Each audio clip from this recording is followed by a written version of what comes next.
ఏంటి రాధేష్ శ్యామ్ తర్వాత ఇది సలార్లో మీరు పాట పాడారు, దట్టు హిట్ అయింది. ప్రభాస్ గారితో ఇంట్రడక్షన్ ఎట్లా ఉండింది మీకు? ఆయన్ని డైరెక్ట్గా కలవలేకపోయానని ఒక బాధ ఉండిపోయింది. కలవలేదా? లేదు, రాధేశ్యామ్ ఆడియో రిలీజ్లో చూశాను, బట్ ఆయన కింద స్టేజ్ కింద ఉన్నారు, నేను అప్పుడు పాడుతూ ఉన్నాను.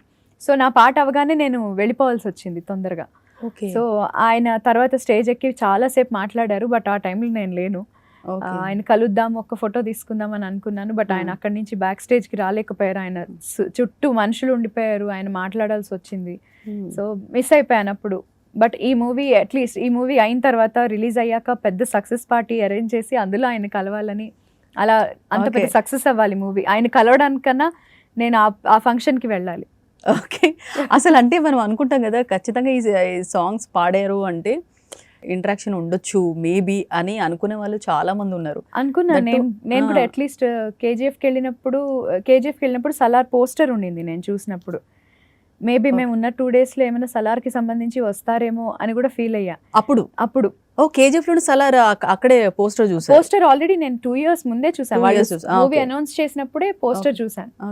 పోస్టర్ చూశాను. అప్పుడు అదేదో స్టోరీ కూడా పెడితే అందరూ రిప్లై ఇచ్చి మీరు సలార్లో పాడుతున్నారా, సలార్ షూట్ ఎక్కడి దాకా వచ్చింది అది అడిగారు.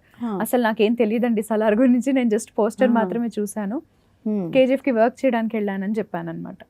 సో తర్వాత రాధేశ్యామ్లో కూడా నేను అనుకున్నా పాడి, నాది రాధేశ్యామ్ సాంగ్కి అండ్ రిలీజ్కి ఆల్మోస్ట్ 1.5 year గ్యాప్ ఉండింది.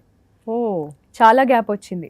సో అప్పుడు కూడా అనుకున్నా ఎప్పుడైనా కలుస్తానా అని, బట్ లక్ రాలేదు ఇంకా ఆయన కలిసే లక్.